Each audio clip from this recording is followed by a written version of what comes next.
hay dudas que las tasaciones no pueden ser efectuadas por ningún otro profesional, y menos por particulares que carecen de noción al respecto.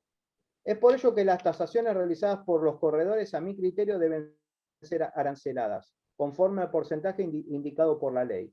Para que quiera apuntar, artículo 54, apartado 3, primer párrafo. Dice que las tasaciones particulares se deben cobrar el 50% de las judiciales. Es decir, que pueden cobrar hasta un 0,75. Al igual que los martilleros judiciales, cuando son nombrados en los expedientes como auxiliares de justicia, pueden cobrar del 1,5 al 3. Realizar una tasación implica traslado, tiempo útil, desarrollo intelectual, aplicación de múltiples técnicas de aprendizaje universitario para lograr ese valor de mercado. Dicha labor del corredor, al no percibir arancel, que esto en realidad lo hacen por usos y costumbres, no porque la ley no lo diga, el cliente considera que puede llamar a varios. Es más, realmente uno lo que ve en lo cotidiano que sí lo realiza, llama a varios para realizar esa misma tarea. Y uno lo que usualmente escucha de este cliente es: la propiedad la va a trabajar la inmobiliaria tal, porque es la que me da más, o la que más me da. Y yo les pregunto a ustedes, que yo formo parte de la familia de ustedes, yo les pregunto a ustedes si algún corredor le da o deja de dar ese valor indicado, si alguien le da algo al cliente. Por eso les digo que para llevar adelante esta labor inicial es necesario indicar un precio justo de mercado. Y aquí es donde también imploro ajustarse a la ética profesional. No puede existir dos o más profesionales en la misma zona, que sean de la misma zona, con un valor dispar que llegue hasta un 50% de diferencia entre ellos. Porque es donde la profesión también se hackea. Pero acá no se hackea desde afuera, se hackea desde el núcleo interno. Porque fíjense que al elevar desmedidamente el valor de los inmuebles, las propiedades no se logran vender, al menos por un largo tiempo, hasta que ese valor se ajuste al valor real, a ese valor real de mercado. Bueno, sin más que agregar, como siempre, es muy bueno charlar de estos temas éticos que nos ayuden a recapacitar que todos somos pares, que nos merecemos respeto, consideración y atención, partiendo desde los colegiados con mayor experiencia en el mercado como los que hoy comienzan a transitar sus primeros pasos. Desde mi humilde opinión, sabiendo el rol que cada institución ocupa, el colegio departamental, como una persona jurídica de derecho público, creado por la ley provincial, de intervención obligatoria para el control de la matrícula y la colegiación de los profesionales para que puedan ejercer la labor, sabiendo que tiene funciones y atribuciones y deberes taxativamente enumerados por la ley, desde las asociaciones, centros, agrupaciones de profesionales inmobiliarios, cámaras, federaciones nacionales de carácter gremial, esta ya de participación voluntaria, y amplísimas atribuciones y funciones y deberes en defensa de los asociados y de la profesión. Debemos, entre todas las instituciones, aunar esfuerzos para promover e instar a cumplir el respeto a la profesión, a peticionar ante las autoridades sobre la legislación, a luchar contra las franquicias inmobiliarias, que podrán ser compatibles para el ordenamiento legal de otros países, pero que no cumplen los requisitos de legalidad frente a la legislación nacional. A promover la actuación entre pares, el cuidado y previsión a esta ética profesional. Es una labor compleja, por cierto, pero es posible y quedará en cada uno, en forma tanto individual como institucional, aportar su granito de arena para lograrlo. El 11 de octubre fue el Día del Martillero y Corredor Público, y expresé que siempre consideré a esta profesión como de vital importancia y considerable rol social, donde el cliente deposita plenamente en su guía para lograr el sueño de su vida, que es la casa propia. Quizás el único y el último que podrá adquirir. Tamaña responsabilidad de ser guía, tamaña responsabilidad. Dentro de la operación donde el comprador invierte todos sus ahorros y esfuerzo de muchos años y el vendedor deposita plena confianza para el éxito de dicha operación. Y por último, quiero reflexionar en este simple cálculo que hice, para que vean lo que implica ser guía y lo que implica hacer la labor de una manera ética, razonable y profesional. Un valor de un inmueble promedio, que busqué un promedio bajo, al día de hoy rondan los $80.000. Yo esos $80.000 los multipliqué por 195 pesos, que es el valor del dólar de hoy. Me da 15.600.000 pesos. Un grupo familiar promedio, nivel medio alto, yo, digamos, hice un cálculo que puede llegar a ahorrar, no, digamos, dejar apartado de su sueldo, de sus ingresos, 50.000 pesos. Dividí estos 15.600.000, que sería un inmueble de $80.000, por estos 50.000 pesos, y esto equivale a 312 meses, que deberían ser continuos, ¿no? Es decir, que si la familia logra ahorrar 50.000 pesos por 312 meses consecutivos, podrá adquirir el inmueble al valor del dólar de hoy, que sabemos que también es volátil. Es decir, 312 meses equivalen a 26 años de ahorro. Por eso les digo, tamaña responsabilidad la de guiar con las mayores herramientas a ese comprador que después de casi 30 años de ahorro puede llegar a la casa propia. Ahora los quiero dejar en manos de un verdadero experto en la materia inmobiliaria, como lo es el notario Martín Russo, a quien estimo como profesional y como persona. Sabemos de la capacidad, sabiduría, brillantez y facilidad que tiene para explicar y buscar soluciones y resolver problemas. Sabemos que siempre está dispuesto a asesorar a los corredores inmobiliarios y que nos brinda su total e incondicional apoyo en todos los grises que tiene la materia. También sabemos que contamos con su apoyo contra las franquicias y sin más que decirles, los dejo en manos del profesor notario Martín Russo. Gracias, Hernán. Bueno, antes que nada, gracias por tus palabras, gracias a la asociación por la invitación una vez más, gracias por tenerme siempre presente. Y bueno, hoy con Hernán lo que armamos es un poco una charla teórico-práctica, por decirlo así, donde vamos a ir intercambiando algunas cuestiones, algunos lineamientos teóricos. Más que nada, un viejo profesor mío decía, no hay mejor práctica que una buena teoría, ¿no? Es decir, teniendo una teoría, no les digo una teoría enciclopédica, académica, sino una teoría mínima, básica, para saber por qué hacemos lo que hacemos y por qué pedimos lo que pedimos, eso nos lleva a tener una práctica mucho más sólida. Es decir, si yo combino una teoría sólida con una práctica sólida, me convierto en un técnico. Y un técnico es lo que espera la comunidad de nosotros, ¿no? Y como mencionaba Hernán hace un rato el tema de los formularios, yo soy contrario a los formularios, porque el formulario quita espacio para la inventiva. A mí no hay nada peor que un colega, un escribano, un abogado me diga, ¿tenés un modelito? Porque el modelo ya cambia o limita el espacio que tenemos para pensar, porque no todos los negocios son iguales. Entonces, lo que pensamos con Hernán es, bueno, armar una charla de un estilo teórico-práctico donde van a haber algunos lineamientos teóricos muy por encima, quizás los principales, y luego vamos a ver algún módulo práctico con Hernán para ver cómo llevo esto que vi en la teoría a lo que es la aplicación práctica, ¿no? Y no tuvimos mejor idea que empezar con algunos aspectos que son centrales de lo que vendría a ser el corretaje inmobiliario, ¿no? Yo creo que acá tengo la función de compartir habilitada, así que voy a ver si les puedo compartir una pequeña presentación, más que nada que es una especie de guía de lo que vamos a ver. A ver si Está inhabilitado para compartir pantalla. Es decir, si se puede habilitar, ahí está. Ahí ahora. Ahí está habilitado. A ver, vamos a ver.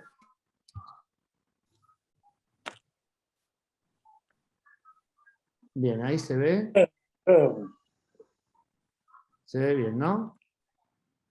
Sí, sí. Ahí está. Bien, bueno, entonces, en esta primera filmina que tenemos acá, yo lo que tomamos con Hernán algunas cuestiones que hacen a la práctica diaria, ¿no? Comenzando con la autorización de venta, siguiendo con la reserva, y después vamos a pasar a cuestiones vinculadas a las derivaciones de estas operaciones en sí, que es el boleto de compra-venta, con todos los pormenores que tiene el boleto de compra-venta hoy, ¿no? Y bueno, comenzamos por donde arrancaría todo, ¿no? Que es la autorización de venta. Hay algunas nociones generales de lo que es la autorización de venta en sí. Porque en lo que hace a la mecánica negocial inmobiliaria, cuando actúa un intermediario, un corredor, un martillero público, digamos, el negocio funciona regularmente de este modo, ¿no? El propietario, acá el propietario, vamos a llamarlo comitente, acude a un martillero, un corredor público, para solicitarle, requerirle, a mí me gusta utilizar mucho el término requerimiento, que es el que usamos los escribanos, requerir la prestación de un servicio. La prestación del servicio es la gestión de mediación, por decirlo de una forma, para concretar un negocio determinado. Acá yo digo autorización de venta, pero el término autorización lo puedo emplear en términos análogos a la autorización para alquilar, por ejemplo, recibir un inmueble para alquilarlo, para la permuta, porque yo perfectamente, como puedo celebrar un boleto de compraventa, puedo celebrar un boleto de permuta. El único contrato por el que no puedo celebrar un boleto es el de donación, por las particularidades que tiene el contrato de donación. Pero yo puedo celebrar un boleto de compraventa, un boleto de permuta, un boleto de dación en pago. Entonces, primero esta solicitud, y ustedes acá me dirán si es así o no. Primero esta solicitud, el requerimiento se formula de forma verbal o telefónica. O acercándose el comitente a la oficina inmobiliaria, por ejemplo, ¿no? por ser digamos, la práctica usual en que se dan este tipo de negocios. Y posteriormente ese requerimiento se va a ver materializado por escrito en un instrumento que habitualmente se denomina autorización de venta, autorización de locación, para comercializar el inmueble que esta persona les acerca. Ese documento, ese instrumento privado, es usual que el comitente y el corredor inmobiliario se designen respectivamente, el comitente como autorizante y el corredor inmobiliario, el martillero, como autorizado, ¿no? El objeto de esta autorización de venta o para comercializar es justamente facultar al martillero, al corredor público, para que éste ofrezca al público, para su venta o para el negocio que les acerque el requirente, el inmueble que va a ser objeto del contrato futuro, ¿no? Con la función de conseguir interesados en la operación que permita la celebración definitiva del contrato buscado por el comitente, ¿no? Quien va a requerir de sus servicios. Además, se utiliza con la finalidad de afirmar los derechos y obligaciones de la inmobiliaria y del propietario, ¿no? Las condiciones, modalidades del contrato que se pretende celebrar con los terceros, el plazo de duración del encargo, el pacto de exclusividad, porque yo podría celebrar una autorización de venta suscribiendo un pacto de exclusividad, y otros aspectos relevantes de la gestión encomendada al a la inmobiliaria, ¿no? La autorización de venta es preparada y redactada de forma unilateral por la inmobiliaria. Generalmente se acude a estos formularios preredactados, aunque cada negocio es distinto. Cada negocio es distinto. No todas las compraventas son iguales, no todos los propietarios buscan lo mismo. Pero bueno, generalmente se acude a estos formularios preredactados al fin de estructurar el compromiso o esta declaración unilateral, que es lo que es la autorización, ¿no? Es una declaración por el que se autoriza la venta y la aceptación por parte de la inmobiliaria con las modalidades que van a pactar en base al contrato que se tenga en vista, ¿no? No escapa a la usanza tradicional de cualquier contrato, con el encabezamiento, la denominación de las partes, los datos de las partes, los datos del inmueble, en fin. Bueno, Hernán en eso les va a dar un parámetro sobre las formas de la redacción más práctica, ¿no?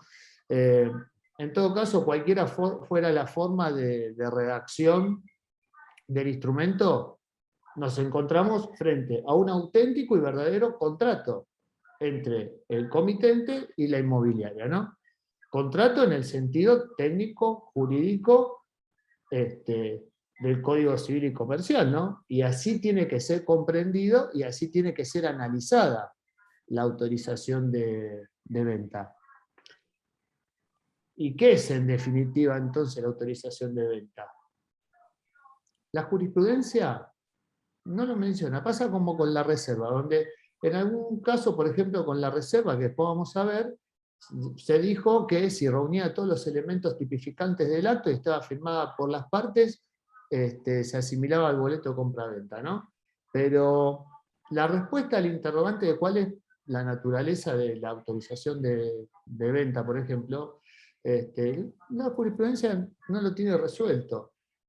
Y es un interrogante planteado que no deviene sencillo porque combina cuestiones vinculadas al contrato de mandato, al contrato de corretaje, otros dicen que es un contrato atípico, otros dicen que es un contrato de locación de obra, pero todas estas figuras, todos estos institutos son diferentes a la figura de la autorización de venta, ¿no? Por más que la autorización de venta tenga puntos de contacto con el mandato, con la locación de obra, entonces, antes digamos, de escrutar una autorización de venta cualquiera para determinar si se trata efectivamente de un corretaje inmobiliario, de un mandato, de otro tipo de contrato, lo que tenemos que recordar siempre como intérpretes de un acto determinado es una pauta que nos da una regla sobre interpretación del contrato, ¿no? Donde el intérprete siempre tiene que prescindir de la denominación que las partes le otorguen a un instrumento o el acuerdo en que se trate, y examinar la esencia, indagar el contenido. ¿Para qué? Para desentrañar la verdadera y auténtica voluntad contractual, con independencia del nombre que casual o ocasionalmente las partes le hayan asignado, ¿no? El nombre o designación que las partes le asignen a un contrato, convenio o documento cualquiera, no es vinculante para el intérprete. El intérprete, cuando me refiero a intérprete, me refiero a un juez, a un mediador, a un árbitro, ante una cuestión que devino, ¿no?, en un tema de conflicto. Por eso la correcta redacción, para saber frente a qué estamos. Porque quien interprete un contrato tiene que indagar la verdadera estructura jurídica del acto que tiene enfrente, sin consideración al membrete o rótulo o nombre que le hayan puesto las partes al contrato, y calificarlo jurídicamente como corresponda, en cuanto a esencia y elementos que lo componen, ¿no? Entonces, teniendo presente la existencia e importancia de este principio de interpretación contractual, el análisis de cuál es la esencia jurídica de la autorización de venta, tiene que prescindir de su denominación. Entonces, acá tenemos que prescindir de la denominación autorización de venta, precisamente, y centrarnos en cuál es el contenido de la autorización de venta para ubicarla dentro de unas categorías contractuales nominadas, o quizá tomarla como una figura innominada. En este sentido, la jurisprudencia y la doctrina entienden mayoritariamente que la autorización de venta constituye, por lo general, un auténtico contrato de mandato, especialmente cuando se faculta al agente inmobiliario a actuar en nombre del propietario. Esta, digamos, es la tendencia mayoritaria. Ahora, el contrato de mandato supone siempre la facultad del mandatario de representar al mandante. En este caso sería el mandante el comitente y el mandatario el martillero o el corredor público, ¿no? Entonces, por este caso, el mandatario, el martillero, se encuentra siempre autorizado a actuar en nombre del mandante y obligarlo consecuentemente. ¿Por qué? Porque el centro de obligaciones va a recaer sobre quien es parte del negocio, en este caso, el mandante. La autorización de venta o para comercializar no conlleva esta facultad de representar, que es naturaleza propia del mandato, ni es esencia que el agente inmobiliario se encuentre facultado a obrar en nombre del comitente propietario. No al punto de considerar que la autorización y representación constituyen figuras paralelas, son cosas completamente distintas. Entonces, no obstante eso, es cierto que la práctica negocial refleja situaciones donde la inmobiliaria cuenta con facultades de representación del comitente para actuar en su nombre y representación al tiempo de suscribir, por ejemplo, esto lo he visto en alguna autorización, un boleto provisorio o precontrato, o de recibir depósitos en garantía, o efectuar otros actos de ejecución del contrato en su nombre. Ahora, sin embargo, en esos supuestos, ¿no? La autorización de venta no modifica su naturaleza jurídica, sigue reflejando un contrato. ¿Y qué contrato? ¿El de mandato? La jurisprudencia y la doctrina dicen que sí, pero bueno, me cede la teoría del mandato con esto de la representación. Y acá es de entrada a tallar la figura de otro contrato, que es el contrato de corretaje. Entonces, si la autorización de venta no es mandato porque no hay autorización, El contrato de locación subyace otra figura, que en la es calle el contrato de número, corretaje. departamento, número de la localidad deportiva de Lanús, provincia de Buenos Aires. Ahí De está. usted es locatario, formalizado con fecha. Abrieron un micrófono ahí. No sé si... Ahí está. Entonces, les decía, como no tengo representación, por más que la doctrina y la jurisprudencia digan que hay mandato, la figura de la representación, del mandato, perdón, acá me cede. Entonces, empieza a aparecer subyacente otra figura, que es la de un auténtico contrato de corretaje inmobiliario, con la prerrogativa adicional, que es la autorización para realizar ciertos actos, como les mencionaba, a favor del agente inmobiliario. Entonces, ya pasando, digamos, a la parte que Hernán les va a decir, que es la parte, digamos, de la técnica de redacción,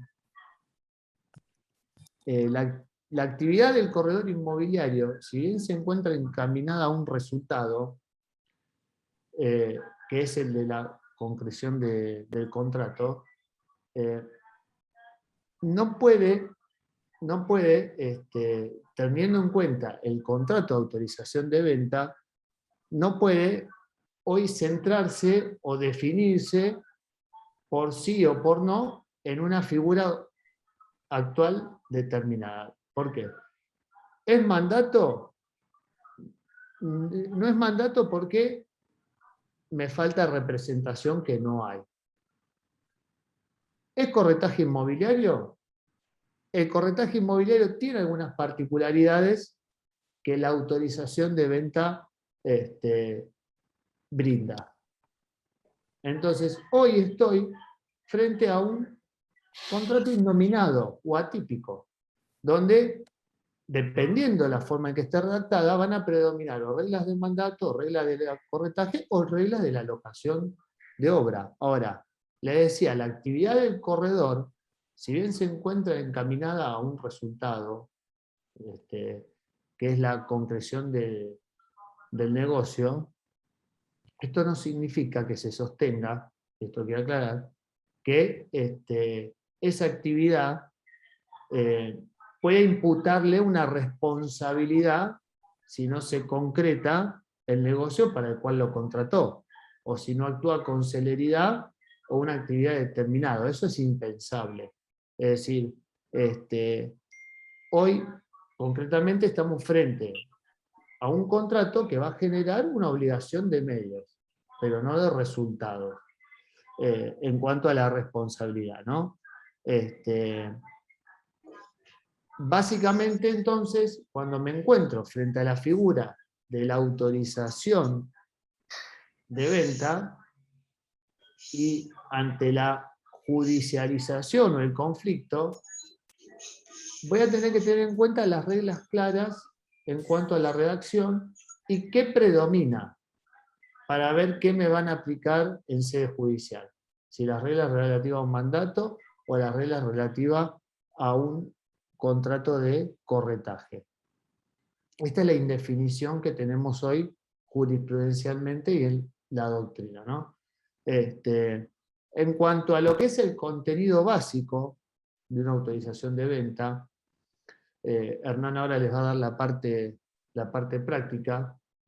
El instrumento de venta regula básicamente cuestiones como los datos identificatorios del comitente, la individualización del inmueble, el negocio concreto que se pretende, eso sí tiene que estar identificado, este negocio que se pretende celebrar con los terceros interesados, las condiciones económicas, las modalidades de la operación. Cuando hablo de modalidades, hablo de precio, forma de pago, garantías, plazo de duración, cláusula de irrevocabilidad, la facultad del intermediario de ofrecer el inmueble al público interesado, la exclusividad, en caso de que haya exclusividad, la prerrogativa del martillero de verificar el estado físico y ocupación del inmueble, esto es importantísimo. Las condiciones jurídicas del bien raíz, ya después eso vamos a hablar cuando veamos el tema del informe de dominio. La disponibilidad jurídica, esto también es muy importante, el tema de la disponibilidad jurídica que tenga el comitente, para ver que no haya ninguna restricción o que no lo afecte ninguna otra cuestión que haga imposible o demore lo que sería el posterior acto de transferencia. Mencione con respecto al pago de servicios, expensas si fuera una unidad funcional, lo referente a la entrega de posesión, otorgamiento de escritura, la retribución del corredor inmobiliario, quién va a afrontar los gastos de la comercialización, las consecuencias de falta de pago de la comisión. ¿Por qué? Porque, es más, yo si a la autorización de venta le certifico firma y no me pagan la comisión, la estoy transformando en un título ejecutivo, por el artículo 523 del Código Civil y Procesal de la Nación. Y cualquier otro contenido que sea del caso particular del negocio, ¿no? Los domicilios contractuales, hoy con la posibilidad que me da el artículo 75 del Código de fijar el domicilio electrónico y la competencia judicial. Digamos, entre otros puntos, esto es lo más importante que creo tiene que tener una autorización de venta. Hernán, no sé si querés, vayamos al tema de la reserva o querés ir al modelo de autorización. Sí, vamos a si querés vamos a la reserva, yo después les muestro los dos modelos. Lo que le podría yo agregar de lo que estuve viendo, esto que vos dijiste del contrato un poco innominado y que quizás depende de cómo esté redactado, se puede interpretar de una u otra manera. Yo vi que tanto lo que es la autorización como la reserva nacen de los usos y costumbres inmobiliarios, en principio. O sea, ya después van a ver que en relación a la reserva, la famosa reserva que toma en base a esa autorización de venta, el martillero, el corredor inmobiliario en este caso, va a estar facultado a tomar una reserva, que esa reserva se va a indicar como una reserva de referéndum. Y cuando uno analiza tanto lo que es la autorización, lo que es la reserva, y después lo que sería la aceptación de esa reserva o directamente pasar a una seña, estamos viendo que tanto la reserva como la autorización nacerían de los usos y costumbres y que no estaría, en principio no estaría legislado específicamente. O sea, ninguna de las dos cosas estarían legisladas por nuestro código, sino que bueno, depende de cómo esté redactado, depende de cómo esté realizado o cómo esté confeccionado por el profesional, va a ser interpretado de una manera o de la otra. Pero sí que nace y que se realiza y que se efectúa y que es la forma de trabajo, ¿no? Que no hay otro plan. El no convenir, yo me quiero adelantar un cachito, quiero ir un poquitito más atrás de Martín. Un poquitito más atrás, que es la parte de una autorización de... ¿Qué hay antes de la autorización de venta? Es lo que le estuve hablando antes. Es la tasación. Cuando el martillero concurre a tasar esa propiedad, algo sustancial y fundamental que debe pedirle a la gente, más allá de ver la propiedad, es el título del cual puede llegar a invocar para decir, bueno, yo como inmobiliaria acepto tomártela a la venta, porque también va a modificar lo que es la autorización. No es lo mismo que la persona que uno va a tasar la propiedad le diga, soy poseedor.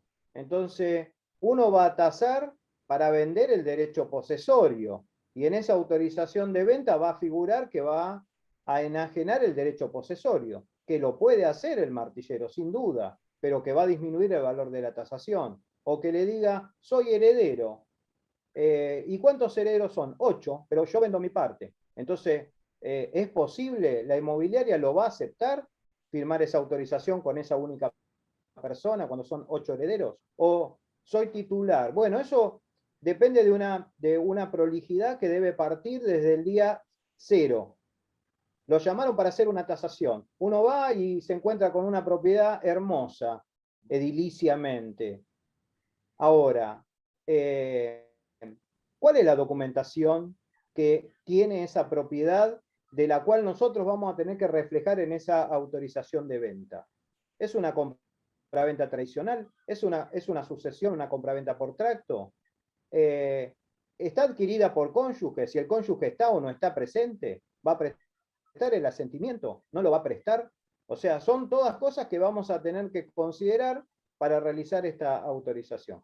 Yo ahora sí te dejo avanzar con la reserva y después les paso los modelos de ambos. Bueno, vamos entonces ahora con la reserva. Yo no me muteé, ¿no? Estoy bien. ¿Con el audio? ¿Se escucha? Sí, sí. Bien. Sí, Pensé que me había muteado. Bueno, eso que dice Hernán es importantísimo. Es importantísimo porque va a cambiar radicalmente o no el negocio. A mí me pasa habitualmente con el tema de las escrituras, ¿no? Por ejemplo, sin ir más lejos, me pasó hoy. Me vienen a ver para afectar a propiedad horizontal.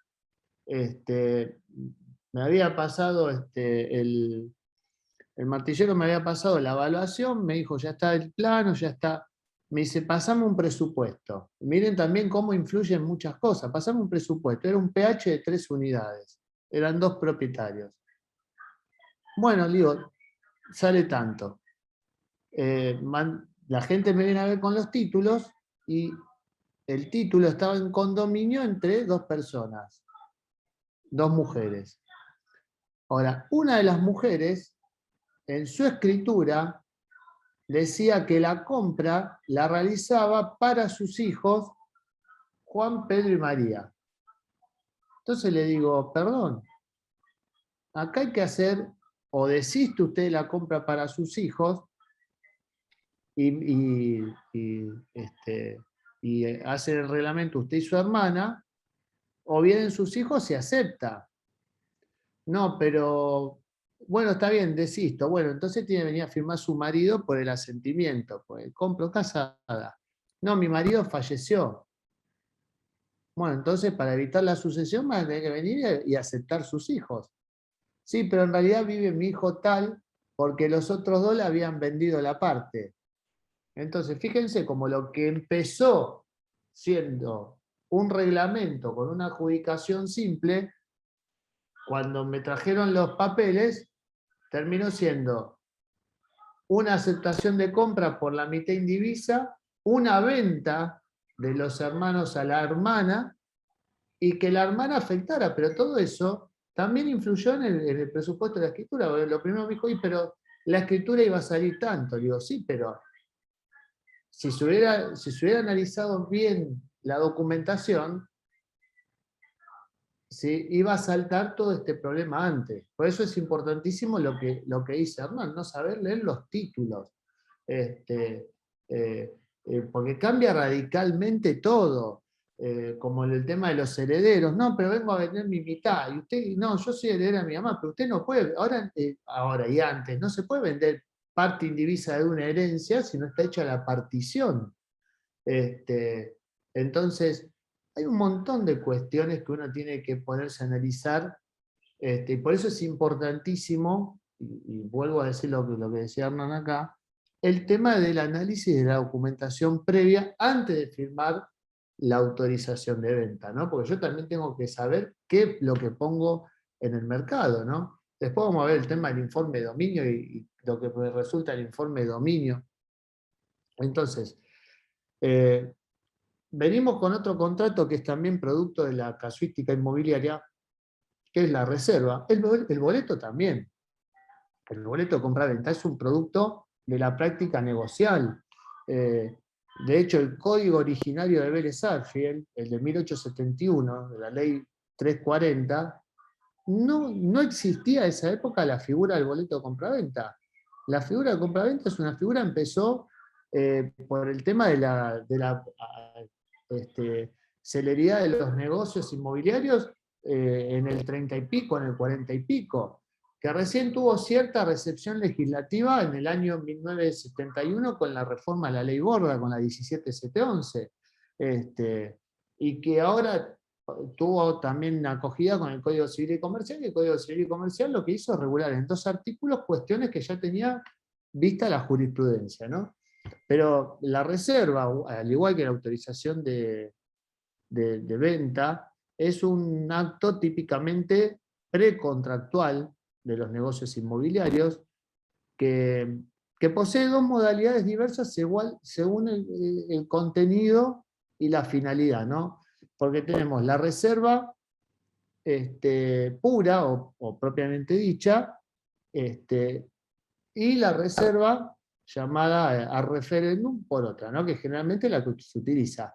Que también, ¿a referéndum de qué es la reserva? A referéndum de los metros resultantes en el inmueble, a referéndum de lo que arrojen los certificados, los informes, a referéndum de lo que surja del estudio de título, a referéndum de qué es la reserva. Entonces, toda reserva, independientemente cualquiera fuera, se documenta por escrito porque así lo impone la práctica tradicional inmobiliaria, ¿no? Aunque no media imposición legal alguna al respecto. No sale de ningún lado que tiene que ser por escrito. De hecho, yo puedo celebrar un contrato de compraventa tácitamente, me lo permite el código, perdón, tácitamente no verbal, no escrito, de forma verbal, me lo permite el código. Entonces, la reserva también, digamos, por un tema de extendida práctica inmobiliaria, se suele hacer por escrito, ¿no? La reserva, y esto sí tenemos agregado de la doctrina en base a alguna jurisprudencia, se ha considerado boleto cuando, firmada por el comprador, reunía los elementos tipificantes del acto. Y ustedes dirán, ¿cuántos son? ¿Son muchos? No, son 2, precio y cosa. Entonces, ¿qué dijo la jurisprudencia en ese momento? Mire, si la reserva está designada, tiene precio y cosa, y está firmada por el comprador, la reserva en sí ya es una real oferta. Aceptada por el comprador, configura el contrato de compraventa. Esto lo dijo la jurisprudencia, que acá lo que se siguieron fueron lineamientos que daba un viejo civilista que nos enseñaba en la facultad, que era Salvat. Es decir, Salvat que decía que si reúne todos los elementos de información que son prácticas en las transacciones diarias, está configurado el negocio, ¿no? ¿Y por qué era indispensable esto? Por la persona a la que va dirigida. Y si se dirige a fin de poder apreciar el negocio que se ofrece, que de modo tal de que con los datos que contiene permita definir si la acepto o la rechazo, verdaderamente la reserva constituye una oferta, que ya les digo, la reserva oferta, con los elementos tipificantes de la oferta, aceptada, pura, lisa y llanamente, configura el contrato para la jurisprudencia, ¿no? Pero bueno, básicamente,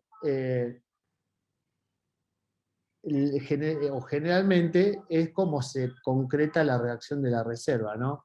En la práctica inmobiliaria, generalmente la reserva se formula con todos los datos que van a ser luego vinculados al boleto o a la escritura, ¿no? Por eso les digo que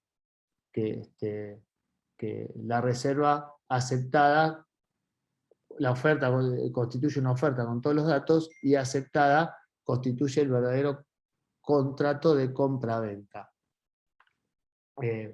¿Y por qué es una oferta? Porque acá, como les decía antes, volvemos al régimen propio de los contratos. El 972 del código me dice los elementos determinativos de la oferta. Y me dice, bueno, mire, la oferta es la manifestación dirigida a la persona determinada o determinable con la intención de obligarse y con las precisiones necesarias para establecer los efectos que deba producir si es aceptada. Entonces, yo tomo una reserva con los elementos propios, donde va a ser, ofrezco, no sé, la reserva donde el comprador ofrece $90.000 y el vendedor la acepta en esos términos y no formula objeción, verdaderamente debe tener un contrato, aunque después vaya a la redacción de boleto, pero el contrato concluyó cuando uno dice que el contrato está concluido, no se refiere al contrato extinguido. Concluido es el contrato gestado, nació el contrato. Después lo plasmamos por escrito en el boleto de compraventa, pero el contrato nació con la aceptación de la oferta. Ahora, si yo tomo la reserva y el vendedor me dice esto no, esto no, esto no, yo ya no tengo una aceptación pura y lisa y llana, sino lo que voy a tener es una contraoferta, porque se la voy a tener que trasladar al comprador, y el comprador aceptará o rechazará bajo esas condiciones, ¿no? También la reserva tiene que estar sujeta a un ámbito de vigencia temporal. Generalmente esto se da cuando estoy en el marco de un proceso judicial, o por ejemplo cuando estoy a la espera de cobrar un crédito hipotecario, por ejemplo, lo reservo y bueno, va a quedar pendiente a que me prueben el crédito hipotecario. Yo creo que esta reserva hoy es casi inexistente, pero lo importante es que sin la aceptación de la reserva, el contrato de que se trate no va a quedar perfeccionado como tal. Por eso la reserva, vuelvo a decir, acto unilateral, como toda oferta, requiere que sea aceptada para la concreción del contrato. Así que, Hernán, esto si querés, ya acá podemos ir a la parte práctica y después pasamos a la parte de informe. Sí, a mí me gustaría compartir el modelo. Pero ahí dejo de compartir yo. Ahí está.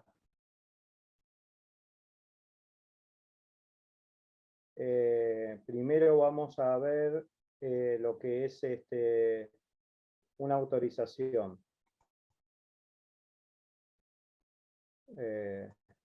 ¿Cómo hago para compartirlo? ¿Compartir pantalla?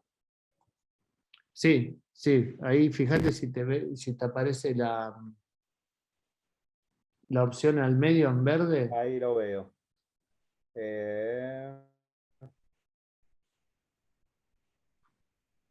Aceptación.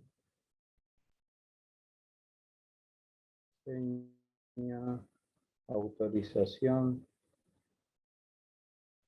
No la tengo.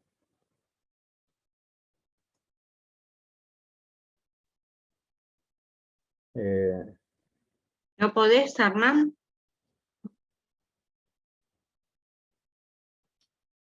Veo la única que tengo es la reserva referéndum. Ahí la llegan a ver.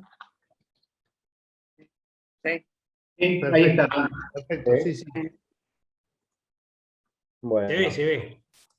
Vamos a empezar. La autorización no la pude compartir, pero bueno, vamos a empezar con esto. Logo de la inmobiliaria, ¿no? Primero, obviamente está interviniendo un inmobiliario, un martillero, es necesario marcar quién es la inmobiliaria, si tiene la matrícula, el martillero a cargo, etcétera, dentro de lo que sería el logo inicial. Bueno, las características que estuvimos diciendo, que es unilateral, de usos y costumbres, vale decir que no está legislado en el código de fondo, por eso es que va a ser necesaria la buena redacción, para evitar las confusiones futuras y cualquier tipo de conflicto futuro. La reserva de precio puede ser retirada, que esto es algo importante porque nos llegan al colegio muchas denuncias sobre esto. Cuando hay una reserva de referéndum, el oferente puede retirar la misma en cualquier momento, mientras ella no sea aceptada.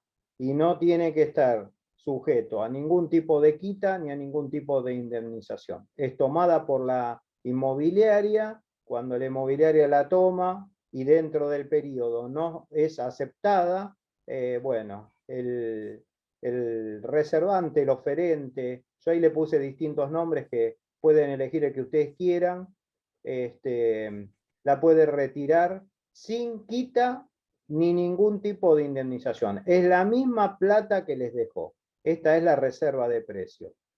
Un poco también le puse acá el referéndum, yo después le voy a dejar igual los modelitos. El referéndum es aceptar la proposición o esta condición de ser aprobada. ¿Sí? ¿Por quién?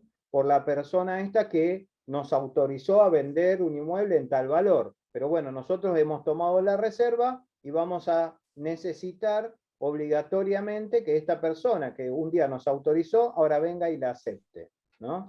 Entonces, fecha de celebración, fundamental. Poner en la parte preliminar quién es, los términos son los mismos. Acá yo he visto en algunas reservas a referéndum que le ponen comprador y vendedor. Yo no digo ni que esté ni bien ni mal, pero la realidad, la metodología y la parte en este momento no sería ni comprador ni vendedor, sería el que le está dejando la propuesta, sería oferente, ofertante, reservante, no sería técnicamente, hasta el momento no sería un comprador. Hasta el momento revestiría cualquiera de estos caracteres que le pueden usar el que ustedes quieran. Y yo acá le puse nombre de Flores para que quede más colorido. Entonces acá el que reservó fue Pepe Flores. Y después van a haber otras tantas flores, ¿no? Y bueno, individualizar bien a la persona, dónde vive, digamos, a ver, lo normal de cualquier instrumento, ¿no? Su número de DNI, el domicilio donde pueda ser notificado, el objeto que está reservando. Ven que se encuentra en la calle Damasco, una fruta. Entre las de pera y ciruela está la propiedad. Bueno, indicarle la nomenclatura catastral, la inscripción de dominio en esta reserva referéndum. ¿Qué reciben? En este caso reciben $5.000 para esta reserva referéndum.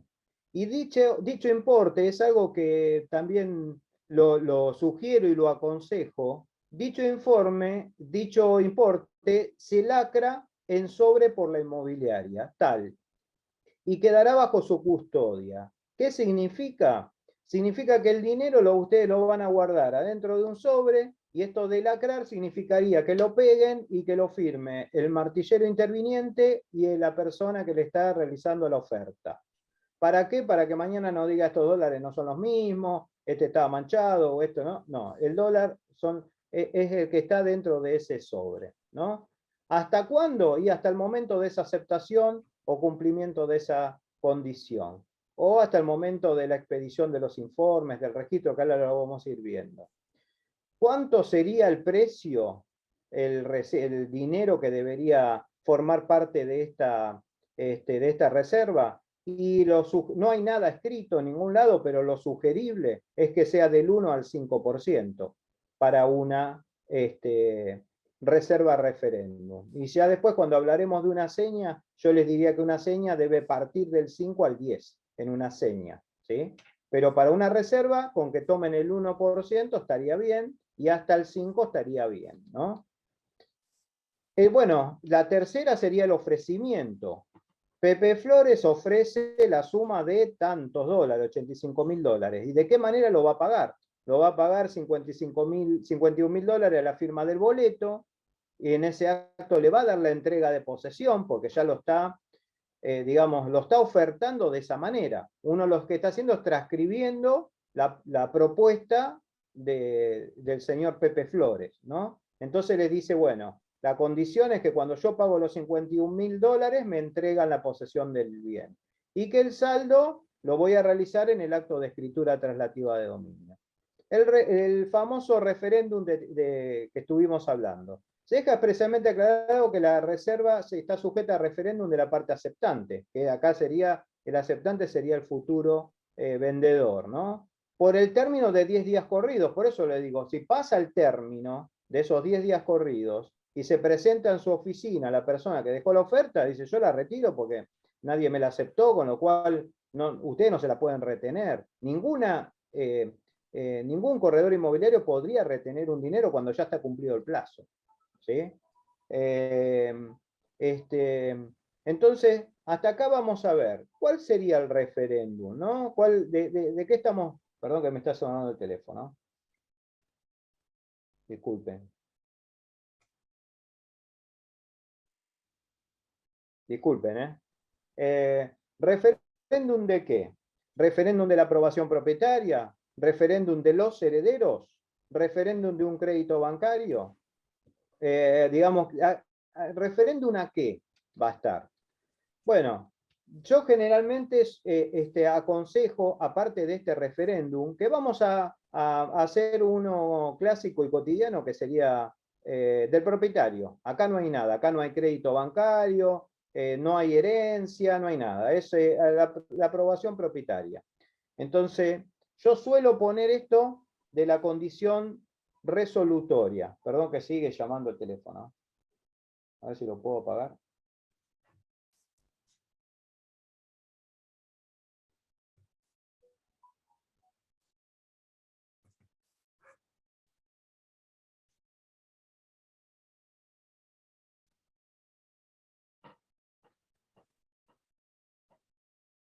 Ahí está, disculpen.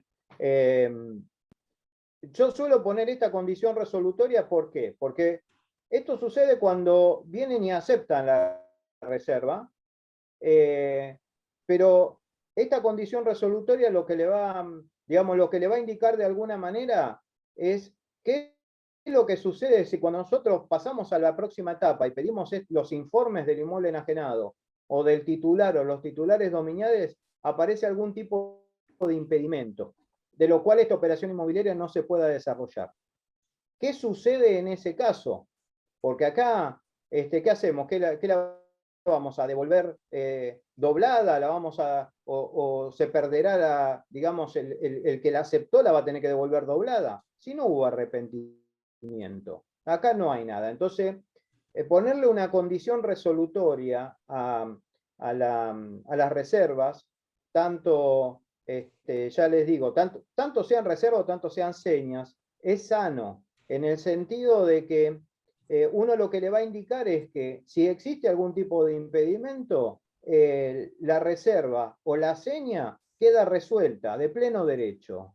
Y lo que tienen que hacer es devolver el mismo importe. Acá no hay una penitencia, no hay algo, no hay por parte de alguna de las partes un arrepentimiento. Entonces, no hay derecho a cobrar indemnización alguna en base a eso. Después, algo muy importante, que lo dice la ley y que también se olvidan de poner, es: dichos informes serán abonados por la parte aceptante. Tienen que poner quién se va a hacer cargo de los gastos y quién se va a hacer cargo de los honorarios. ¿Sí? En este caso se va a hacer cargo el aceptante, pero podría ser que también el oferente diga: yo me hago cargo de todo, me hago cargo de los informes, digamos, pero digamos, el profesional inmobiliario no tiene por qué hacerse cargo de un juego de informes. O sea, la conclusión que tienen que llevar es esta condición resolutoria, ¿no? De no cumplirse esa condición, el importe debe ser restituido íntegramente al oferente, íntegro. Acá no le tienen que aplicar deducciones a este importe. Ahora, ¿qué pasa si está sujeto a un crédito bancario? Vamos a ponerle un poquito más de complejidad. Como ha pasado, ¿no? Y el oferente no impulsa la gestión de crédito. ¿Qué sucede en este caso? Porque yo ya he tenido denuncias diciendo: el martillero no me quiere restituir la reserva. Y por otro lado, el martillero termina diciendo: no, lo que pasa es que tenía que gestionar tal crédito y no fue al banco, o no lo está impulsando. En ese caso, la realidad es que si no hay nada expreso, la reserva o el precio que ha dejado de reserva de precio se lo tienen que devolver íntegro. Si no, van a tener que dejar expresa constancia sobre el particular, como por ejemplo, percibir una penalidad de no realizar las gestiones frente al banco, porque esas gestiones frente al banco, en definitiva, le va a corresponder a aquel que está realizando la oferta. Entonces, deberán dejar constancia de eso, el no impulsar ese crédito bancario será pasible de una penalidad. ¿Sí? Si eso no existiere, no van a poder retener suma alguna. Bueno,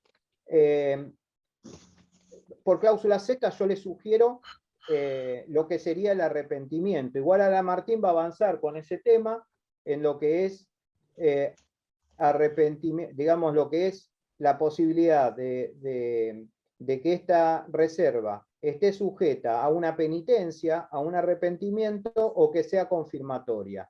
En realidad el código, si uno agarra el Código Civil y Comercial, o si no pusiere nada en esta reserva, va a ser confirmatoria, porque para el Código Civil y Comercial del día de hoy, una vez aceptada, es confirmatoria de esta operación, con lo cual no va a estar sujeto a ninguna penitencia, con lo cual tampoco va a estar sujeta a ningún arrepentimiento. Ahora, si uno, en base a la autonomía de la voluntad y libertad de contratación, dice: no, vamos a ponerle la penitencia. La penitencia es el arrepentimiento. Es decir, acá se cumplieron todas las condiciones, pero ¿qué es lo que sucedió? Alguna de las partes se arrepintió. Entonces, deberá devolver o el doble o deberá, o perderá la reserva, sea el aceptante o sea el oferente, o por el solo hecho de no concurrir al acto del boleto ya se va a considerar como perdida, y esto sería una penitencia que uno le da, ¿no? No le da la facultad confirmatoria, o sea, no sería confirmatorio a esta reserva, sino que tendrían la facultad o la potestad de arrepentirse. Esto es algo clave también que les voy a decir, porque acá es donde empiezan las cuestiones arancelarias. Y ahí es donde yo me quiero meter, porque realmente ustedes saben que yo defiendo a los martilleros con uñas y dientes, yo los defiendo a morir. Cuando suceden estos casos de arrepentimiento, el dinero que uno tiene en su poder, por ejemplo, hasta ese momento en un sobre lacrado, con los informes expedidos y en forma para realizar ese boleto de compraventa, le corresponde a la otra parte, le corresponde, por ejemplo, si se arrepiente el aceptante, le corresponderá al oferente, o sea, no le corresponde nunca al martillero. Ahora, ¿hasta cuándo? ¿Cuál es el límite de lo cual al martillero le va a corresponder un honorario? Desde el momento que aparezca ese convenio de honorarios dentro de la reserva. Entonces, esto está facultado por la ley y ustedes lo pueden poner en forma, es más, lo tienen que poner en forma precisa, como convenio de honorarios, en donde yo acá les redacté uno diciendo, la parte oferente reconoce abonar la suma de tal importe, perdón, estoy en distintas partes, pero acá le está diciendo que va a pagar el importe de honorarios. Perdón que me salteé. Lo que tienen que recordar que es del 1,5 al 3%, y que la ley no posibilita a que una de las partes abone la totalidad, al menos hasta hoy. Y está en un proyecto de reforma, pero tengan en cuenta que ese llamado libre de gastos o esto que muchas veces se utiliza por usos y costumbres, no es lo que la ley hoy permite. Y si ustedes ven el 54 apartado 2, yo les puse los mínimos y los máximos, es del 1,5 al 3 a cargo de cada parte. Acá no les está diciendo que una de las partes va a poder asumir la totalidad como pasa con la locación. Acá les está diciendo claramente a cargo de cada parte.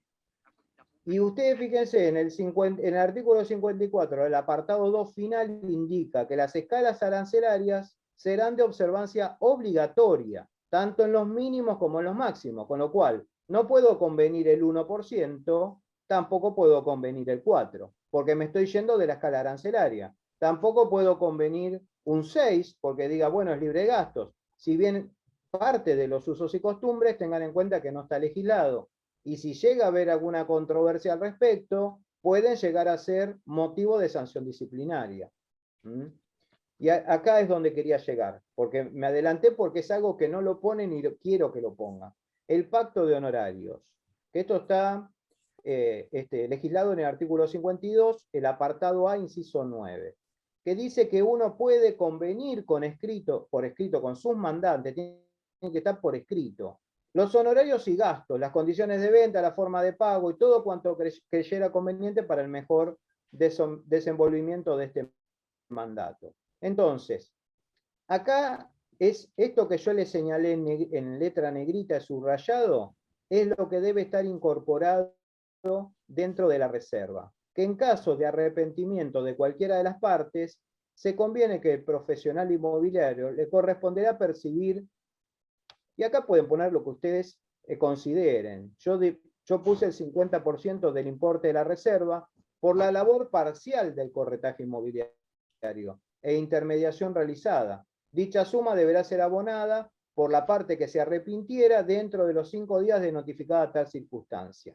Esto los habilitaría a cobrar, ustedes tengan en cuenta que nuestra ley, la 10973, tiene dos partes que prácticamente las une, ¿no? Prácticamente hasta en parte las confunde, que es la labor del corredor inmobiliario y la labor de lo que es el martillero judicial. En una tarea de martilleril, el juez designa a un martillero para que subaste tal propiedad. Y resulta ser que el martillero empieza a hacer toda la tarea, publica los edictos, realiza los mandamientos, fija la fecha, y en un momento determinado le digan, martillero, no subaste porque las partes se arreglaron. Ok, no subasta el martillero, pero cumplió una tarea parcial, y en base a esa tarea parcial, el juez le va a regular honorarios. Entonces, ¿qué diferencia hay entre el martillero público y el corredor inmobiliario? Si el corredor inmobiliario también cumplió su rol, fue a tasar el inmueble, acercó a las partes, tomó la reserva referéndum, fue aceptada esa reserva referéndum, pidió los informes, y en un momento una de las partes se arrepiente. No va a tener derecho a cobrar el martillero, no va a tener ningún derecho a cobro. O sea, el dinero de esta operación, ¿qué se la va a llevar? ¿El reservante o el aceptante?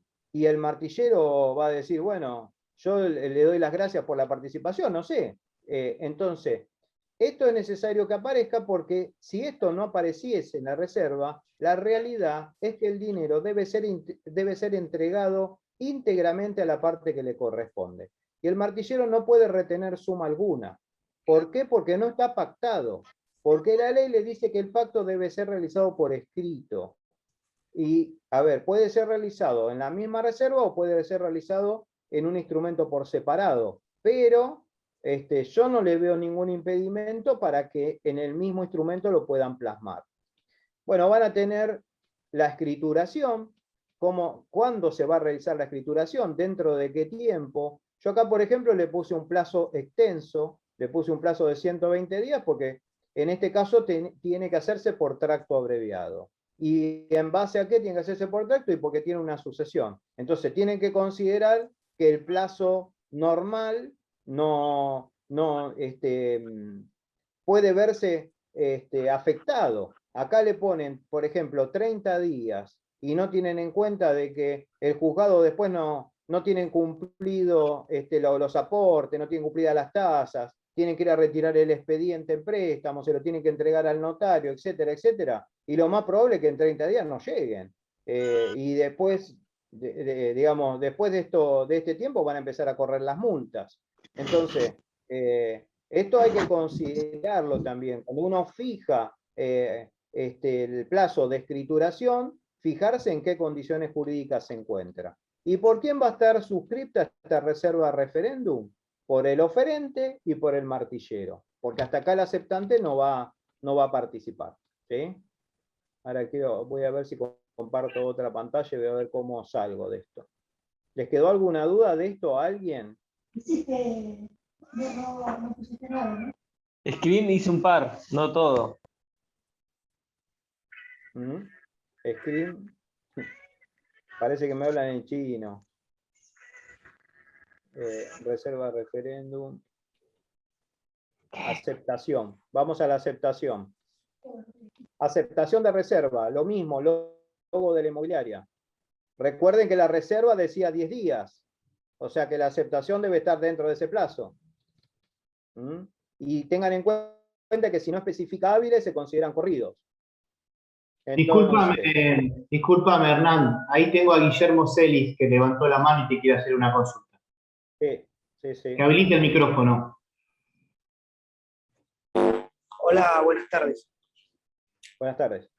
Sí, la consulta era la siguiente, con respecto al pacto de honorarios. Sí.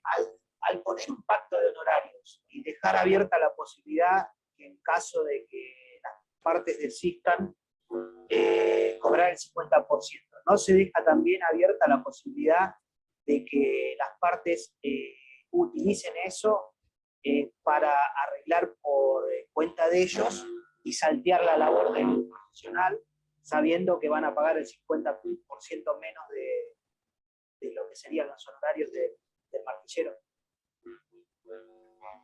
Sí, a ver, te puede pasar con el pacto o sin el pacto. O sea, nada te quita que lo hagan con el pacto o sin el pacto de hacer el salteo.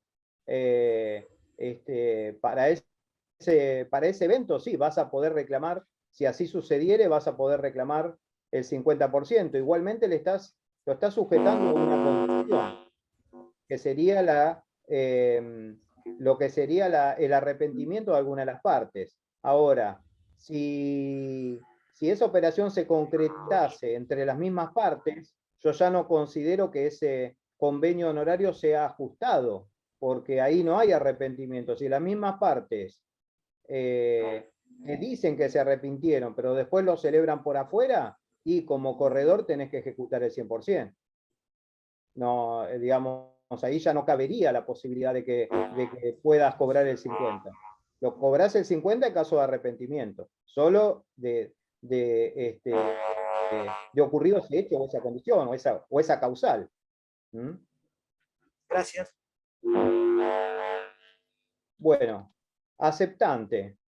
Lo mismo, bueno, el aceptante, el nombre completo de lo que sería el aceptante. Y tengan en cuenta, fíjense que tiene que ser especificada en la mayor profundidad posible. Acá en este caso, el aceptante va a venir a decir que acepta la reserva de fecha tal, realizada por tal persona, por tal propiedad, y con la nomenclatura y con todos los datos del inmueble. Yo he visto una simple aceptación que es muy escueta, y la realidad que yo creo que es necesario que sea un poquito más integradora, ¿no? Ver a dónde va a quedar ese dinero en el interín, porque ustedes tengan en cuenta que tienen un dinero en custodia. Ese dinero de reserva, ¿dónde quedará en custodia? Porque la persona ya va a venir a aceptarlo. Entonces, indicar a dónde va a quedar ese dinero en custodia, hasta cuándo, hasta que se cumpla tal o cual condición. Tengan en cuenta que hasta acá no han pedido informes. Entonces, puede quedar en custodia hasta tanto se cumpla esta condición del punto 5, que es pedir los informes. Decir que este costo de informe será a cargo de alguna de las partes. Y también indicar que en caso de que esos informes tengan un impedimento, o sea, uno vea que el dominio tenga un impedimento, una restricción, qué sé yo. Hoy, por ejemplo, atendía un caso en la oficina que tenía una prevención de plano. Entonces, fíjense, hay que mirarlos de manera muy detallada, porque firman el contrato, no miran que la prevención de plano no está en la parte de titularidad, de gravamen ni nada, está arriba, está un poquitito más arriba la prevención, y ya firmaron digamos, hacen la operación normal, firman el boleto, hacen todo, pero es de cumplimiento imposible hasta que ese plano no se corrija y que no se modifique el reglamento. O sea, realmente hay que tener, eso lo vamos a ver ahora en los informes, ¿no? Pero bueno, ver si esa operación es posible o no es posible de realizar. La alternativa esta del crédito, de un crédito bancario, yo acá les indiqué una cláusula para aquella persona que lo acepta, ¿no? En donde esta persona que lo va a aceptar y se va a ver sujeta a que esta operación por ahí demore mucho en el tiempo, y que por eso lo puedan pagar en pesos, en dólares o lo que fuera, o en la moneda vaya a saber cuál moneda. Yo sugiero este tipo de cláusula, que si quieren se las leo textual. La presente operación queda sujeta a la aprobación del crédito hipotecario otorgado por el Banco de la Provincia, teniendo en cuenta que se encuentran vigentes las resoluciones del Banco Central número tal y tal, las cuales permiten el acceso al mercado cambiario para adquirir moneda extranjera. ¿Para qué? Para la compra de este inmueble. Una vez aprobado el crédito, se dejarán sin efecto las resoluciones establecidas supra y el oferente, de encontrarse impedido de realizar esta compra de dólares, porque tengan en cuenta que le van a dar pesos. Si están impedidos para comprar estos dólares, las partes que resolver el instrumento de pleno derecho, en cuyo caso se prefija una suma tal indemnizatoria para aquella persona que aceptó, que esperó, que pasó todas estas circunstancias y que la operación se termina cayendo por una cuestión externa, ¿no? Acá esto se lo voy a dejar también de modelo. Si no está sujeta a crédito, porque esto estamos hablando de una época que vaya a saber cuándo volverá, pero bueno, cuándo volverán los créditos, como cláusula tercera o cuarta en su caso, van a tener que indicar quién va a realizar la escritura, dentro de qué tiempo, o sea, esto lo va a manifestar el aceptante, ¿no? Ya tengan en cuenta que, por un lado, el oferente ya hizo una propuesta y acá lo va a fijar el aceptante. Entonces, aunque parezca repetitivo, volver a transcribir, que la escritura se va a realizar dentro de tal tiempo, por ante el escribano que designa el oferente o el aceptante, quien fuera, una vez por tracto abreviado, una vez finalizados los autos tal y tal. ¿Quién va a pagar cada gasto? ¿Quién va a pagar el tracto abreviado? ¿Quién va a pagar el impuesto de la transferencia inmueble? ¿Quién va a pagar la cédula catastral? ¿Quién va a pagar los gastos de sucesión? ¿Sí? O sea, todo esto es importante que se encuentre plasmado. Y acá todavía no tienen boleto, pero tiene que estar plasmado para darle claridad a la operación inmobiliaria.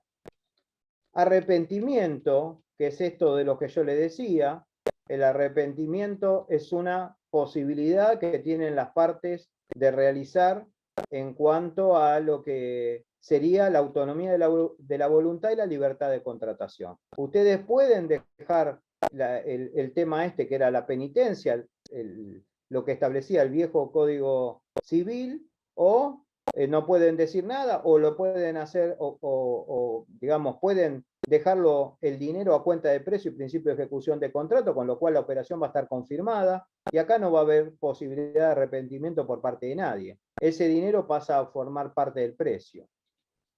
La penitencia esta que les decía, en donde puede ser mayor o menor, uno generalmente habla de la devolverá doblada o perderá el importe, pero también puede ser perderá el 50% o deberá devolver 2 veces el importe o deberá devolver 3 veces el importe. Acá la ley no lo indica. La penitencia la fijan también las partes con el asesoramiento del corredor inmobiliario. El convenio de honorarios, del cual debe estar, lo vieron ya para la parte oferente, y ahora la ven para el aceptante, porque el aceptante tiene que pagar la otra parte. Entonces, uno debe decir en ese convenio que va a decir que va a cobrar los $2.550, que es el equivalente al 3%, y que será abonado a la firma del boleto. O si no, pueden decir que también va a ser abonado al día de la escritura, porque acá nada indica tampoco en qué momento podrían cobrar este honorario. Y como lo pusieron también en esa reserva referéndum, repetir en la aceptación con respecto a lo que es el arrepentimiento y con respecto a lo que es la labor parcial que cumplió el martillero. Entonces, volver a repetir que si una de las partes se arrepiente, el martillero se va a ver, digamos, por su labor parcial realizada, va a poder cobrar su honorario. Ya les digo, esto está específicamente legislado, ustedes pueden ponerle el apartado que lo indica, el artículo que lo indica, o pueden poner directamente el pacto y se termina el asunto. Los documentos antecedentes también tienen que tener en cuenta. Vieron que siempre dicen, bueno, la escritura llevásela a tal, a cual. No, que en esa misma aceptación aparezca que la parte aceptante hace entrega a la inmobiliaria tal, de la escritura número tal, el plano de obra, copia del documento de identidad para ser entregado a la escribanía interviniente. Y la jurisdicción. ¿Qué pasa cuando si hay controversia? ¿Qué van a hacer? Esto va a quedar sometido a la jurisdicción del Departamento Judicial de Avellaneda Lanús. Bueno, sí, y bueno, finalmente, ¿no? ¿Quién lo firma? Martillero y aceptante, ¿sí? Así como en la otra lo firmó martillero y oferente, en este caso lo va a firmar martillero y aceptante. Bueno, hasta acá con estos modelos, y hay uno que no lo encuentro, que es el de autorización, es sencillo, así que yo diría de avanzar y después en tal caso lo compartimos. Dale, Hernán, mira, acá hay Cargo un de la par de pantalla. preguntas. Ahí, tenemos un par de preguntas en el chat. María Teresa del Río pregunta, ¿la reserva puede simplemente ser a referéndum de la aceptación del propietario? Sí, es lo general lo que se estipula. Sí. Ya dijimos aceptación a referéndum del propietario o a referéndum del resultado de los informes del registro de la propiedad o al referéndum del otorgamiento del plazo de tanto tiempo del auto que ordena la inscripción. Marisa Sánchez, si el oferente paga los gastos de informe, si estos vienen mal,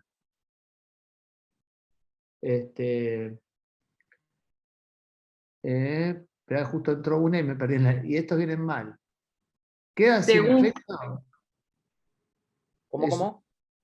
Si el oferente paga los gastos de informes y los informes vienen mal, según la cláusula resolutoria, ¿queda sin efecto estos gastos? ¿Los pierde? Aclaración. No necesariamente porque vengan mal los informes vamos a resolver la operación, porque posiblemente la operación sea el vehículo para resolver lo que venga en el informe, dependiendo qué viene en el informe, ¿no? Porque hay cuestiones que vamos a poder resolver y otras que no, porque si el informe me viene con un embargo, yo puedo, citando a otras partes, decir, bueno, miren, la operación mutó, podemos llegar, si usted está interesado en comprar la casa, podemos llegar, pero bueno, mutó en cuanto a las modalidades, ¿por qué? Porque vamos a poner un precio estipulado para que el vendedor con ese precio levante el embargo y una vez levantado el embargo, cobre el resto, ¿no? Incluso el comprador, dadas las particularidades del negocio, podría asumir el embargo, ¿no? Igualmente ahora vamos a hablar un poquito de medidas cautelares y lo que pueda venir informado en el informe y qué me permite a mí o no continuar o no con la operación, pero no necesariamente la operación va a quedar resuelta. Ahí voy a tener que estar, a ver, qué me informa, qué resultado me arrojó el informe y la voluntad de las partes principalmente por concretar el negocio. Siempre el principio es la concreción del negocio. No sé qué te parece, Hernán, ahí. No, me parece perfecta la respuesta. Incluso, Marisa, fíjate que en la reserva lo que va a indicar es la imposibilidad de realizarlo. O sea, que surja algún impedimento que imposibilite seguir adelante con la operación. O sea, te está hablando quizás, por ejemplo, de una inhibición general de bienes. Por eso hay ciertas medidas cautelares o hay ciertos gravámenes que puede tener, que pueden surgir de los informes, de los cuales son totalmente salvables y enmendables, y lo que dice Martín, se mutará un poco la operación, y estará en nuestra cintura y en nuestra capacitación, que por eso la vamos teniendo y la vamos implementando, en sobrellevarla, porque en realidad a nosotros no nos interesa que la operación se caiga por ese motivo, digamos, porque si se cae la operación por algún motivo de esos, realmente no nos da derecho a cobrar nada. Las partes lo que van a tener que hacer es devolverse el dinero, sin ninguna quita y sin ningún tipo de indemnización. Se cae por la cláusula resolutoria misma, hay ahí ponemos una cláusula resolutoria en donde dice se resuelve de pleno derecho. Entonces, no nos va a convenir realmente que se caiga la operación. No sé si está contestado o hay alguna duda más, pueden abrir el micrófono, si no. Ya que ahí diste pie a lo que son las medidas cautelares, a ver si, no sé, ahí justo no sé si pusieron otra cosa. Habiendo pactado, claro, por eso, Marisa te repregunta. En este caso debería de devolverle el dinero y poner que lo paga el propietario, pero yo hablo de quién se hace cargo del gasto, habiendo pactado que lo paga el oferente. A ver, si lo paga, si se pactó que lo paga el oferente, bueno, es un gasto que lo va a pagar el oferente. La ley nuestra lo que te dice es que vos tenés que pactar quién va a pagar cada gasto. Si vos el gasto de los informes dice que lo va a pagar el oferente, lo pagó el oferente y los informes salieron mal, y bueno, lo paga el oferente de todos modos. Si lo paga el aceptante, o sea, eso es autonomía de voluntad y libertad de contratación. O sea, no es un riesgo que asume. Si lo hacen de esta manera, y bueno, tendrán que decirle, mirá que si vos te haces cargo del informe y el informe sale mal, esa plata, no sé, serán 4.000 pesos, 5.000 pesos, lo vas a perder. Pero no es, la ley no determina quién debe pagar los informes. Ustedes sí tienen que determinar como corredores quién los va a asumir, pero la ley nos dice lo tiene que pagar uno u otro. Eso, hay algunos que pagan, que por disminuir el valor del inmueble, por hacer una oferta bastante más considerable, terminan haciéndose cargo de muchas cosas y hasta, le puedo decir, de gastos sucesorios, de impuestos adeudados, qué sé yo. Y uno dice, ¿y dónde lo fija eso? ¿Qué ley? Ninguna. Es la autonomía de voluntad y libertad de contratación. O asumir el embargo. Asumir el embargo.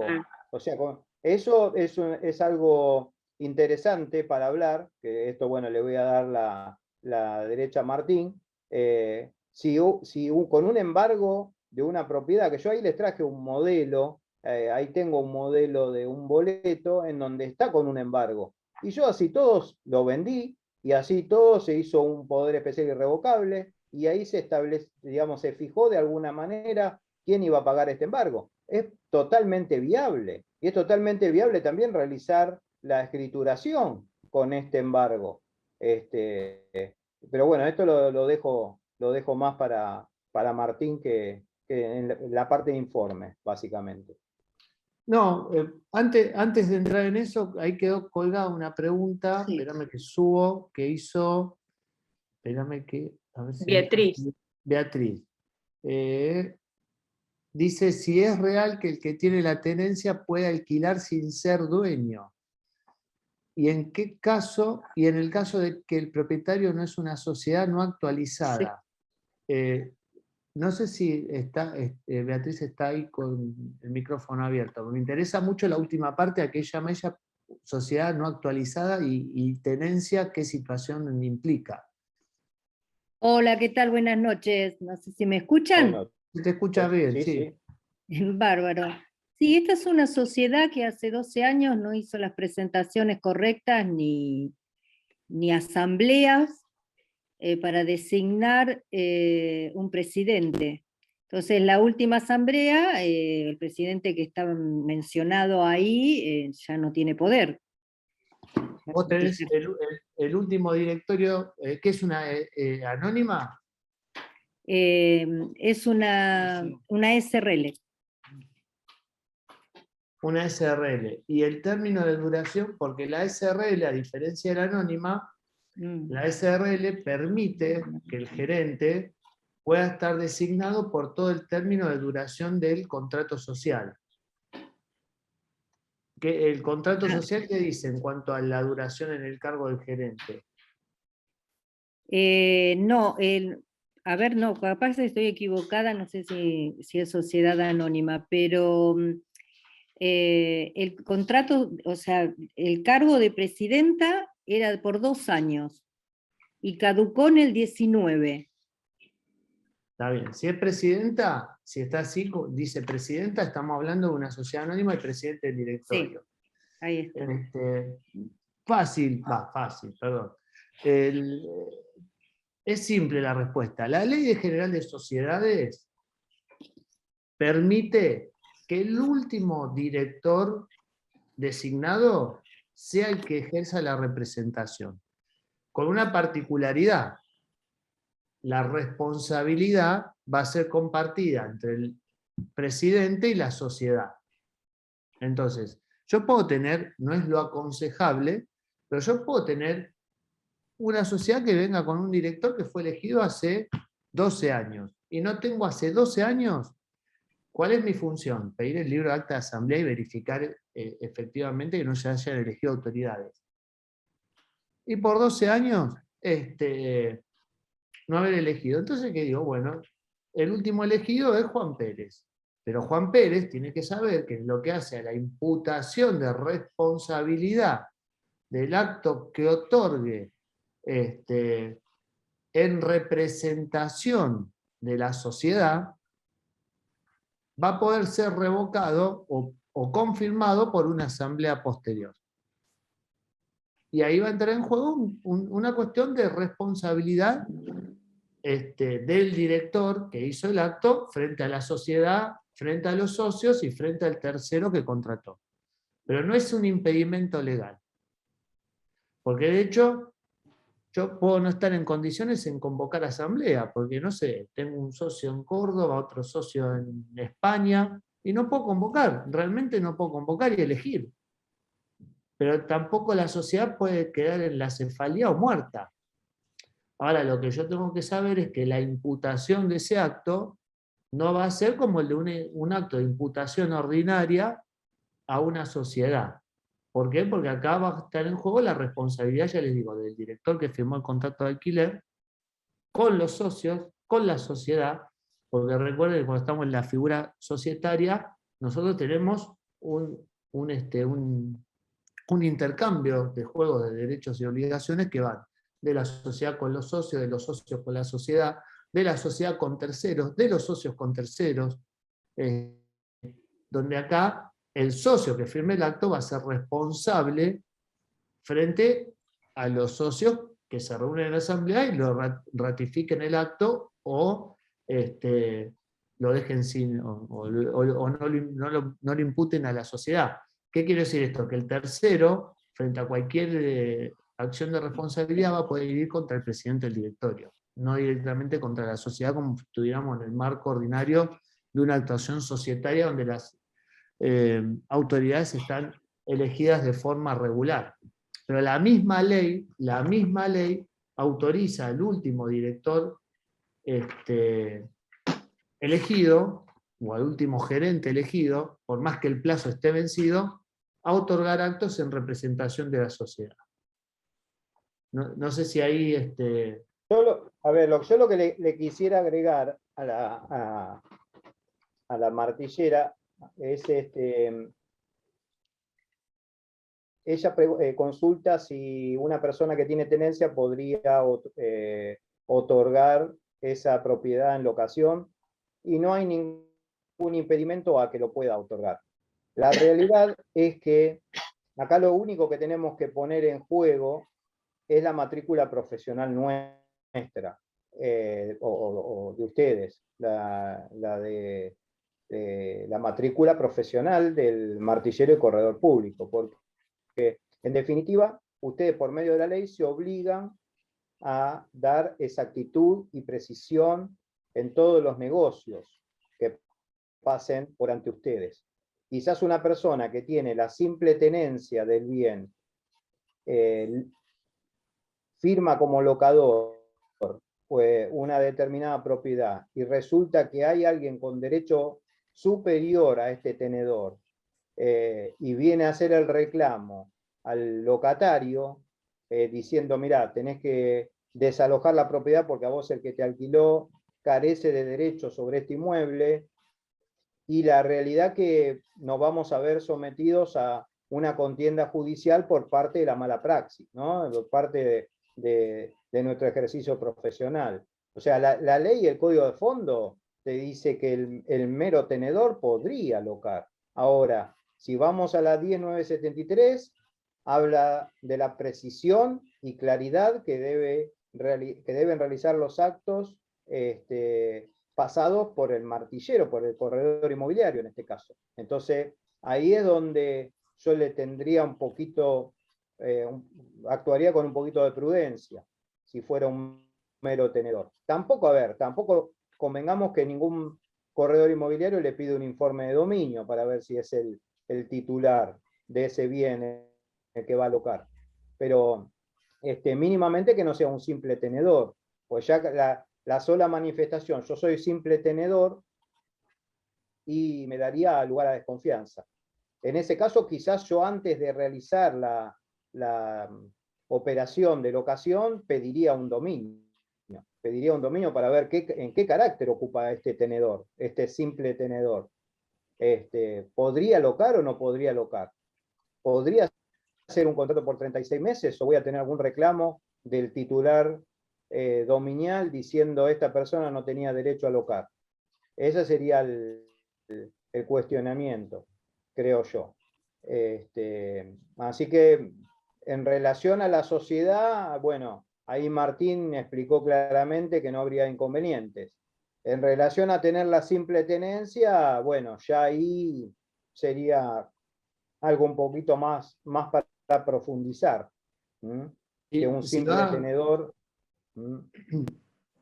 Claro, el tema de la tenencia es un poco, porque si va a hacer el contrato con la sociedad, le podría poner que fulanito, en su carácter de presidente del director, realiza este acto en los términos del artículo 257 de la Ley General de Sociedades, que es el que dice que el director continúa representando hasta que a otro lo reemplace. Entonces, en el contrato de locación ella puede decir que el contrato se celebra por el director en los términos del artículo 257 de la Ley General de Sociedades.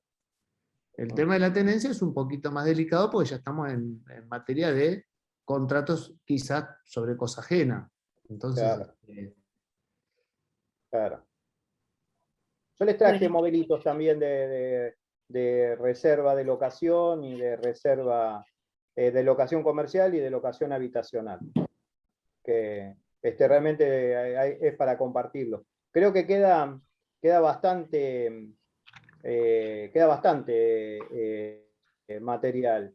No sé si quieren seguir soportándonos, siendo las 21:13, o posponemos para otro módulo, depende de lo que digan las autoridades de la asociación. O sea, tenemos un tema Si muy no, nosotros convocante. continuamos. sí, yo no tengo problema. Bueno, yo les quiero agradecer muchísimo por los comentarios y bueno, y todo esto de la tenencia siempre es una incógnita que tenemos, ¿no? Sí, porque justamente el código de fondo no te lo pide. Y la ley de ejercicio, digamos, tampoco te va a indicar específicamente, pero sí te va a decir que actúes con precisión y con exactitud. No para la locación, para la compraventa, para la permuta, para el negocio que se desarrolle. En base más que nada a la matrícula, ¿no? A proteger la matrícula, básicamente. Acá, no sé, si quieren, hay una pregunta de Marcelo que dice si tiene validez la firma electrónica de contrato. Bueno, eso dimos una charla en una oportunidad, y Martín también es casi especialista del tema de firma electrónica, firma digital. La verdad que firma digital, hoy pocos tienen firma digital, y la firma electrónica, no sé si vos te querés extender un poquito, Martín, con la firma electrónica. Sí, nosotros, sí. No, la diferenciación es clara para hacerla, porque esto es materia de 3 horas de charla por ahí. Claro. Pero para hacer la diferencia práctica, la firma digital es una especie dentro de lo que es la firma electrónica, La firma electrónica no es firma, es decir, estaríamos frente a un instrumento particular no firmado, con las particularidades que tiene eso a los efectos de la prueba. Y la única que equivale a la firma hológrafa por el principio de equivalencia funcional que tiene el artículo 288 y del Código Civil y Comercial y los artículos 2, 3 de la ley 25506, que es la ley de firma digital, precisamente la firma digital. Pero hay pocos ciudadanos que tengan firma digital. ¿El problema de la firma digital cuál es? El problema de la firma digital es que la firma digital es indicativa de la voluntad, no representa la voluntad como la firma hológrafa, no tiene las particularidades de la firma hológrafa, y el gran problema que tiene la firma digital está dado por la separación, por la desindividualidad que tiene del firmante, porque puede pasar que el token, que es el dispositivo criptográfico que se usa para estampar la firma digital, esté siendo utilizado por otra persona. Entonces, el gran problema que tiene la firma digital está vinculado a esta factibilidad que tiene de separarse del firmante, ¿no? Pero un contrato firmado digitalmente, ahora, tampoco puede haber un híbrido, o se firma todo digitalmente o lo firmamos todos hológrafo. Un contrato firmado digitalmente es válido. Sí, De la hecho, realidad es la carencia, Muchas la carencia gracias. de la firma digital. claro, Gracias. Digamos, en ese punto nos tenemos que basar, Marcelo. Es la Gracias, carencia muy del amable. día de hoy de la firma digital, en donde tiene que haber un organismo autorizante, en donde uno tiene que registrarse. Es distinta de la firma electrónica, ¿no? ahora, Entonces, creo que va a pasar un tiempo considerable. Perfecto, gracias. un contrato celebrado entre dos abogados perfectamente podría firmarse digitalmente porque los abogados tienen firma digital. Claro. Claro. Ese es el uso, pero digamos hoy es escasa la aplicación de la firma digital en el ámbito de la contratación privada, porque nosotros tenemos una población carente de firma digital. De hecho, cuando se propuso hace un par de años la firma digital remota, esa que yo podía sacar por la plataforma TAD, muy pocos la utilizaron.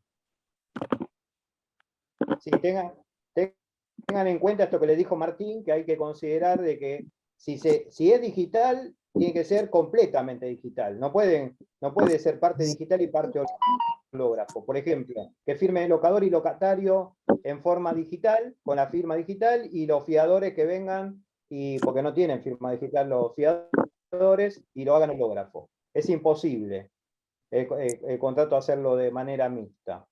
O sea, nace digital, muere digital. Todo tiene que tener la firma, su firma digital. O sea, el día de hoy es complejo. Y la firma por lápiz óptico, avanza. la firma por lápiz óptico, como están haciendo, por ejemplo, en algunos casos en el ámbito del CABA, no es firma tampoco. ¿No? Por esa firma, no es firma, es firma digitalizada, se llama técnicamente hablando. No es firma digital, por lo tanto esos documentos tampoco son documentos firmados. Son documentos particulares no firmados.